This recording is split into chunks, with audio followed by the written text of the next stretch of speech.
नाज़रीन, पाकिस्तान में प्रॉपर्टी कब खरीदनी चाहिए और कब बेचनी चाहिए, ये जो मौजू है ना, आजकल पाकिस्तान में प्रॉपर्टी का जिक्र हर दूसरे इंसान की गुफ्तगू का हिस्सा बन चुका है। कोई खरीदने की सोच रहा है, कोई बेचने का प्लान कर रहा है और कोई बस इंतजार है कि दशा वक्त मुकला रूसी, मतलब सही वक्त कब आएगा।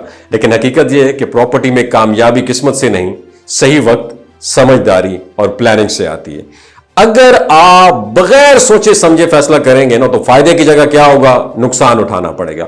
लेकिन अगर आपने मार्केट को अंडरस्टैंड कर लिया तो यही प्रॉपर्टी आपके लिए सबसे मजबूत इन्वेस्टमेंट बन सकती है। तो सबसे पहले बात क्या करेंगे कि प्रॉपर्टी खरीदने का सही वक्त कौन सा है।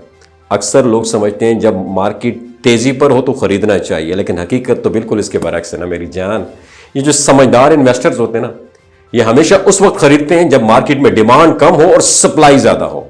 उस वक्त क्या करते हैं, सेलर्स को खरीदार कम मिलते हैं, जिसकी वजह से आप बेहतर कीमत पर डील कर सकते हैं, आसान इंस्टॉलमेंट भी कर सकते हैं और इजाफी फायदे भी ले सकते हैं। और यही वो वक्त होता है जब मुस्तकबिल का प्रॉफिट छुपा हुआ होता है, क्योंकि जब मार्केट दोबारा ऊपर जाएगी ना, तो आपकी प्रॉपर्टी की वैल्यू खुद ब खुद ऊपर चली जाएगी। और हाँ, वह खबर अबला और हुए एक और अहम बात कि प्रॉपर्टी तब खरीदें जब आपके पास इजाफी पैसा हो, यानी ऐसा पैसा जो आपके रोजमर्रा के अखराजात या कारोबार पर असरअंदाज ना हो।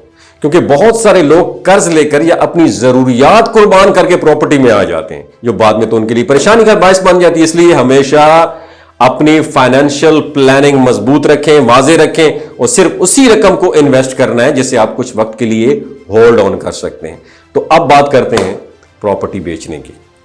अच्छा, बेचने का सही वक्त वो होता है जब मार्केट में डिमांड ज़्यादा हो और ख़रीदार खुद आपके पास आए। याद रखिएगा इस बात को। उस वक्त आपको बेहतर कीमत मिलती है और आप अपनी इन्वेस्टमेंट से ज़्यादा फ़ायदा उठा सकते हैं। लेकिन यहाँ एक बहुत बड़ी गलती लोग प्रैक्टिस करते हैं कि जैसे ही मार्केट थोड़ी सी नीचे आती है वो घबरा कर अपनी प्रॉपर्टी बेच देते हैं।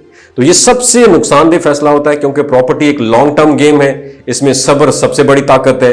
और प्रॉपर्टी बेचने से पहले यह भी जरूरी है कि आपके पास इस पैसे का वाज़ेह प्लान हो। अगर आप सिर्फ इसलिए बेच रहे हैं कि मार्केट ऊपर है, लेकिन आपको मालूम ही नहीं है कि इस पैसे को इन्वेस्ट कहां करना है, तो यह फैसला फायदे के बजाय नुकसानदेह भी हो सकता है। तो कामयाब इन्वेस्टर हमेशा पहले प्लान बनाते हैं, फिर सेल कर देते हैं। और हाँ, एक और अहम असूल भी ये है कि प्रॉपर्टी के साथ जो इमोशनल एफिलिएशन है ना, वो कभी आपने नहीं रखनी।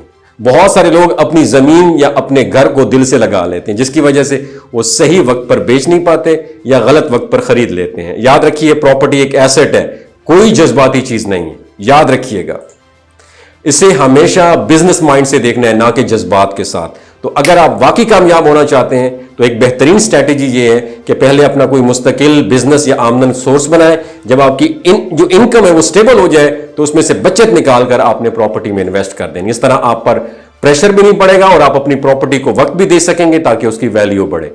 यही वो तरीका है जो लंबे अरसे में आपको फाइनेंशियल फ्रीडम देगा। और आखिर में सबसे अहम बात, प्रॉपर्टी ना तो जल्दी अमीर बनने का शॉर्टकट है और ना ही वक्ती फैसला है। ये एक मुस्तकिल जर्नी है जिसमें सब्र चाहिए, सही वक्त चाहिए और दुरुस्त फैसले, ये कामयाबी की कुंजी है। और जो लोग जल्दबाजी करते हैं ना, वो अक्सर नुकसान उठा लेते हैं। और जो लोग समझदारी और मुस्तकिल मिजाजी से काम लेते हैं, वही असल फायदा हासिल कर लेते हैं। अगर आपने खरीदने और बेचने के वक्त को समझ लिया, अपनी फाइनेंशियल प्लानिंग वाज़ेह रखी और जज्बात के बजाय अक्ल से फैसले किए, तो यकीन करें प्रॉपर्टी के लिए सिर्फ आपके लिए ना एक जमीन का टुकड़ा नहीं, एक मजबूत मुस्तकबिल बन सकती है। वीडियो अच्छी लगी हो तो शेयर जरूर कीजिएगा। अपना बेहद ख्याल रखिएगा। अल्लाह हाफिज।